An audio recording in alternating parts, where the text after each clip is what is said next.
जय हिंद दोस्तों, सभी को मेरा नमस्कार। दोस्तों, आज हम बात करने वाले हैं मौलिक अधिकार यानी फंडामेंटल राइट्स के भाग जो है हम लोग दो पढ़ने वाले हैं। पहला जो था समता का अधिकार, जो उसके बारे में हम बता दिए हैं। ये दूसरा है स्वतंत्रता का अधिकार, जिसमें अनुच्छेद जो है 19 से लेकर के 22 तक पढ़ना है। दोस्तों, सबसे पहले आप ध्यान देंगे कि जो दूसरा जो भाग है स्वतंत्रता का अधिकार, राइट टू फ्रीडम, मौलिक अधिकार का दूसरा भाग राइट टू फ्रीडम यानी स्वतंत्रता का अधिकार, ये अनुच्छेद जो है 19 से लेकर के 22 तक होता है। अनुच्छेद 19 जो है यानी आर्टिकल 19 अभिव्यक्ति की स्वतंत्रता है। यानी अभिव्यक्ति कहने का मतलब कि बोलने की आजादी है। आप अपने मत को रख सकते हैं, भाषण दे सकते हैं, बोल सकते हैं, बोलने की आजादी है। आप मौन भी रह सकते हैं, ये भी आपकी आजादी है। इसलिए इसे जो है बैकबोन ऑफ कॉन्स्टिट्यूशन कहा जाता है, संविधान का रीढ़ कहा जाता है, क्योंकि ये बहुत सारी स्वतंत्रता देती है। अब कौन सी स्वतंत्रता देती है, ये ध्यानपूर्वक समझने की जरूरत है।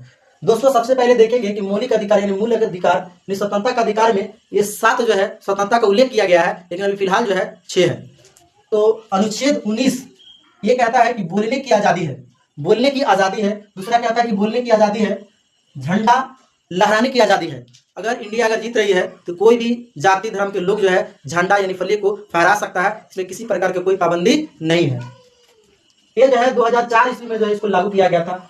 अब पुतला जलाने की भी जो है आजादी है। अगर कोई नेता अगर आपको पसंद नहीं आ रहे हैं, कोई नेता अगर आपको पसंद नहीं आ रहे हैं तो उनका पुतला जो है जलाकर आप विरोध कर सकते हैं। अब नेता को थोड़ी लोग जला रहा है, वो तो पुतला जला रहा है। मतलब ये आप प्रदर्शित कर सकते हैं कि आप सब भी काम नहीं कर रहे हैं, कोई अच्छा काम करिए, इसलिए लोग जो है उसको पुतला को जलाते हैं। जो अभी फिलहाल में जो है अमित शाह जो गृह मंत्री हैं, अभी अम्बेडकर बाबा यानी बाबा अम्बेडकर साहब के बारे में जो है कुछ असत्य बातें जो कहें, तो उनको लोग जो है जनता जो है पुतला जो है जलाया। तो पुतला जलाया, अमित शाह को थोड़ी जलाया, तो पुतला जलाया है। तो ये अधिकार दिया गया है। आरटीआई ये बोलता है राइट टू इंफॉर्मेशन यानी सूचना का आधार, ये 2005 में जो है लागू किया गया है। जब 2002 ईस्वी में जो है 11वें उपराष्ट्रपति डॉक्टर एपीजे अब्दुल कलाम बने थे, उस वक्त में ये चीज जो है लागू किया गया था, राइट टू इंफॉर्मेशन यानी कि सूचना का अधिकार। कोई भी व्यक्ति जो है अपनी सूचना या अपने मत को जो है प्रेस या मीडिया के द्वारा उसको बोल सकता है या अखबार में छपवा सकता है, ये अधिकार है। 19A में 19 जो है 2 में जो है जब आप बोलना, जब अच्छा अगर आप बोलना जान जाते हैं तो आप सभा कर सकते हैं, इकट्ठा कर सकते हैं, असेंबली लगा सकते हैं। लेकिन सभा तभी कर सकते हैं जब आप बिना हथियार के लोगों को इकट्ठा कर सकते हैं, इसमें जनता को, पब्लिक को कोई डिस्टर्ब, कोई कठिनाई ना हो, एकता अखंडता को जो है दिक्कत ना हो, तो सभा कर सकते हैं, इकट्ठा कर सकते हैं। ये अनुच्छेद तीसरा जो है बताता है कि समूह, जब अच्छा बोलना आप जान गए, सभा करना जान गए, तो अनुच्छेद 19 का 3 कहता है कि समूह यानी संगठन यानी संघ बना सकते हैं, एसोसिएशन आप बना सकते हैं, ये आपका आजादी है। फिर अनुच्छेद 19 का जो है 4 ये बताता है कि आप घूमने की आजादी है, आप चारों तरफ घूम सकते हैं, आवागमन कर सकते हैं। देश के किसी भी क्षेत्र में एक जगह से दूसरी जगह आप यात्रा करने की पूरी आजादी है, इसमें किसी प्रकार का कोई रोक नहीं है। आप घूम सकते हैं, आवागमन कर सकते हैं, संचरण कर सकते हैं, भ्रमण कर सकते हैं, फ्री मूव, कहीं पर भी घूमने की आजादी है, इसमें किसी प्रकार का रोक नहीं है। जब आप और ये अनुच्छेद जो है 5 ये बताता है निवास, आप कहीं भी बस सकते हैं, रहने की आजादी है, बसने की आजादी है, आप वहां पे रह सकते हैं। जब आप बाहर जाएंगे तो आपको संपत्ति चाहिए, है ना, तो संपत्ति भी आप खरीद सकते हैं। पहले ये नहीं था कि आप संपत्ति जो है कहीं भी राज्य में जाकर के खरीद सकते हैं, लेकिन अब लागू हो गया कि आप संपत्ति भी खरीद सकते हैं। लेकिन हाँ, ये संपत्ति जो है यह जो है कानूनी अधिकार में इसको शामिल कर लिया गया है। जब सरकार की जरूरत होगा तो आपसे खरीद सकता, उसके बदला में मुआवजा दे सकता है। इसे समझने की जरूरत है। अगर सरकार अगर रेलवे ट्रैक अगर बना रही है और घर आपका अगर बीच में आ गया, आप बोलेंगे कि हम जमीन नहीं देंगे, तो उसको गोले गोले थोड़ी घुरा के उसको ले जाएगा, जिलेबी थोड़ी बना रहा है। तो यहाँ पे जो है आपका संपत्ति को जो है वो खरीद सकता है, मुआवजा देकर के ले सकता है। इसीलिए जो है संपत्ति का अधिकार को जो है कानूनी अधिकार बना दिया गया है। और दूसरा चीज है कि आप कहीं पर भी जाकर के अपना जीवन को व्यतीत करने के लिए जो है आप व्यापार रोजगार खोल सकते हैं, इसमें किसी प्रकार की कोई पाबंदी नहीं है। एक बार फिर से समझने की कोशिश करते हैं। अनुच्छेद जो है 19 को जो है बैकबोन ऑफ कॉन्स्टिट्यूशन यानी कि संविधान का रीढ़ कहा जाता है। 19A कहता है कि बोलने की आजादी है, झंडा फहराने की आजादी है, पुतला जलाने की आजादी है, प्रेस करने की आजादी है। तो ये बहुत सारी आजादी दिया गया है यानी 19A में। 19B कहता है कि आप जब बोलना अच्छा जानते हैं तो आप सभा कर सकते हैं, इकट्ठा हो सकते हैं, बिना अस्त्र शस्त्र के, बिना अस्त्र शस्त्र के जो है इकट्ठा हो सकते हैं, असेंबली लगा सकते हैं। अनुच्छेद जो है 3A कहता है कि आप समूह, संगठन यानी संघ बना सकते हैं, एसोसिएशन कर सकते हैं। 19(4) ये कहता है कि चारों तरफ घूमने की आजादी है, किसी भी क्षेत्र में आप यात्रा कर सकते हैं, इसमें किसी प्रकार कोई दिक्कत नहीं है। 5वां ए कहता है कि आप कहीं पर भी जो है निवास कर सकते हैं, बस सकते हैं, ये बसने की आजादी है। 6ठा ये कहता है संपत्ति का अधिकार जो हटा दिया गया है। और 7वां ए कहता है 19 अनुच्छेद 7वां ये कहता है कि व्यापार और रोजगार खोल सकते हैं। ये जो है आर्टिकल जो है 19A बताता है। इसीलिए जो है इतना सारा स्वतंत्रता दिया गया है, इसीलिए बैकबोन ऑफ कॉन्स्टिट्यूशन संविधान का रीढ़ कहा जाता है। अब यहाँ पे देखेंगे कि इसमें भी कुछ नियम होता है कि एकता और अखंडता को नुकसान नहीं होना चाहिए। आप सभा करिए, समूह कीजिए, घूमिए, बोलिए, लेकिन एकता और अखंडता को जो है खंडित नहीं करना है, इसमें किसी प्रकार का आंच नहीं आना चाहिए। दूसरा चीज है सुरक्षा, सुरक्षा में किसी प्रकार की कोई दिक्कत नहीं होना चाहिए, सेफ्टी में। और तीसरा जो है पब्लिक को डिस्टर्ब नहीं करना है। आप सभा कीजिए, इकट्ठा कीजिए, है ना, बोलिए, लेकिन वहां पे जो है पब्लिक को डिस्टर्ब नहीं होना चाहिए।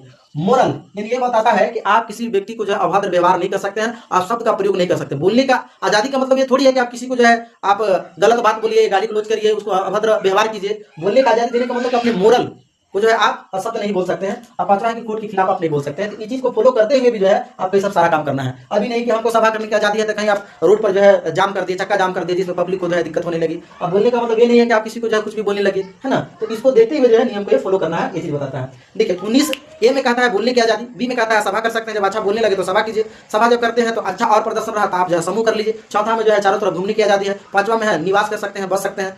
और जो है छठा में संपत्ति का अधिकार है। और सातवां जो आप रोजगार खोल सकते हैं, कहीं पर व्यापार खोल सकते हैं। अब अनुच्छेद 20 यह कहता है कि दोष सिद्ध संरक्षण, जब तक किसी व्यक्ति को जो है जब तक सिद्ध ना हो जाए तो आप उसे नहीं कर सकते हैं। जैसे देखिए अब कोई आदमी जो है किसी पर जो है मुकदमा या FI दर्ज कर दिया तो कोर्ट तो उसको नहीं ना मान लेगा, उसको तो प्रूव करना होगा। ऐसे करता तो हर व्यक्ति जो है जेल में रहेगा, है ना, उसको प्रमाणित करना होता है। तो इसमें जो है यानी कि अनुच्छेद 20 में दोष सिद्ध संरक्षण, एक अपराध में एक ही सजा दिया जा सकता है। अगर कोई व्यक्ति अगर किसी के साथ गलत करता है तो कोई व्यक्ति उस पर मुकदमा चला सकता है, तो उसको इसके हिसाब से सजा मिलेगी। लेकिन अगर दूसरे व्यक्ति के साथ में वो गलत करता है तो उसका भी सजा उसको भुगतना पड़ेगा। मतलब एक अपराध करिए तो एक सजा, दो अपराध कीजिए तो दो सजा।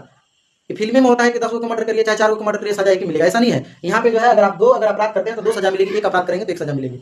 दूसरा चीज है अपराध के समय जो कानून बनाया गया है उसी के हिसाब से आपको जो है दंड मिलेगा। ये नहीं कि यहाँ से 10 साल बाद जो नियम बनाया जाएगा उसके जिस समय जो अपराध करेंगे तो कानून लागू रहेगा उसी के हिसाब से जो है बनेगा। तीसरा है कि आपको कोई भी व्यक्ति, है ना, न्यायालय के विरुद्ध या खुद के विरुद्ध आपको गवाही देने के लिए बाध्य नहीं कर सकता है। ये अनुच्छेद 20 ये बताता है। अनुच्छेद 21 ये बताता है प्राणदैहिक स्वतंत्रता। प्राणदैहिक स्वतंत्रता का मतलब है कि आप किसी का प्राण नहीं ले सकते हैं, ये स्वतंत्रता आपको नहीं है। आप अपना खुद का प्राण नहीं ले सकते हैं। अगर आप आत्महत्या करते हैं, अगर जीवित रहे तो आप पर भी मुकदमा चल सकता है। अब इंसान मरिए जाएगा तो कहां से होगा, क्योंकि धारा 309 ये कहता है कि कोई भी आदमी अगर आत्महत्या की कोशिश करता है उसको दंड दिया जाएगा। इतना जबरदस्त मेरा जो है आर्टिकल या संविधान बनाया गया है। अब यहाँ पे देखेंगे जीने का अधिकार है, हर एक व्यक्ति को जीने का अधिकार है, किसी को आप प्राण नहीं ले सकते हैं चाहे वो जानवर ही क्यों न हो। उसके बाद में 21 का यानी अनुच्छेद 21 का में ये कहता है कि शिक्षा का जो अधिकार है ना, 86वें संविधान संशोधन 2002 में ये बताया गया है कि निःशुल्क जो है 6 से 14 वर्ष के बालक की आयु जो है उस वक्त में बच्चों को जो है शिक्षा में कोई पैसा नहीं लगेगी। ये सरकार जो है 6 से लेकर 14 वर्ष पढ़ाने का खुद का जिम्मा लेती है, निःशुल्क यानी पैसा उसका नहीं लगेगा। ये 2002 ईस्वी में जो है लागू किया गया है। अनुच्छेद जो है 20 और 21 ये राष्ट्रपति भी नहीं बदल सकते हैं, इसको कोई चेंज नहीं कर सकता है। अब अनुच्छेद जो है 22 यानी गिरफ्तारी के संरक्षण, ये बताता है कि हिरासत में लेने से पहले आप जो है कोई मनमानी ढंग से अगर आपको गिरफ्तार कर लेता है तो ये जो है स्वतंत्रता के 3 जो है उल्लेख किया गया है कि आप सबसे पहले हिरासत में लेने से पहले आप उसका कारण पूछ सकते हैं कि सर आप हमें क्यों गिरफ्तार कर रहे हैं, मेरा दोष क्या है। पहला चीज जो है ये आपका अधिकार दिया गया है। दूसरा में ये है कि अगर वो आदमी अगर आपको जेल में अगर बंद कर दिया तो 24 घंटे के अंदर जो है जज के सामने उसको पेश करना होता है, यानी दंडाधिकारी जिसे जज को हम बोलते हैं, सुप्रीम कोर्ट के पास जो है यानी जज के पास में 24 घंटे के अंदर उसे पेश करना होता है। और तीसरा जो है आप अपने मनपसंद से जो है वकील को जो है चुन सकते हैं। ये जो है गिरफ्तारी के संरक्षण में ये 3 जो है स्वतंत्रता बताया गया है। पहला जो है कि आप हिरासत में लेने से पहले कारण को पूछ सकते हैं। दूसरा चीज है 24 घंटे के अंदर जो है आपको पेश करना होता है जज के पास। और तीसरा जो है आप अपने हिसाब से वकील को चयन कर सकते हैं। अब अगर ये नियम अगर जो थाना अगर पकड़ती है हम नहीं करते हैं, आप किसी को वकील के बुला करके बोल सकते हैं सर कि मेरा बिना कोई कारण के हिरासत में ले लिया है 24 घंटे के अंदर, तो उस पर पटांग जो है केस हो सकता है। और जो हाई कोर्ट जो है सुप्रीम कोर्ट जो है एक पत्र लिखेगा और उसे घोषित करेगा कि जो लोग हैं उन्हें हमें पास पेश किया जाए। अगर एक काम आप नहीं करते हैं तो हम फिर एक्शन ले सकते हैं। देखिए कितना अच्छा संविधान बनाया गया है।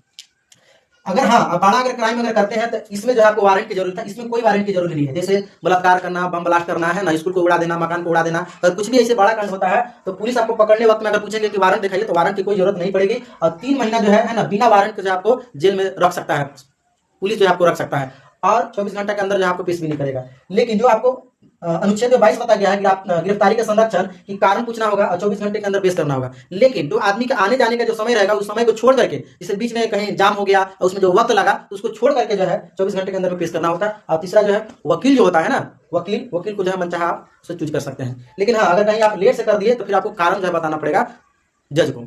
दोस्तों अगर वीडियो अच्छा लगा होगा तो लाइक कमेंट शेयर कीजिए, सब्सक्राइब कीजिए। तब तक के लिए अपना ख्याल रखिए, धन्यवाद।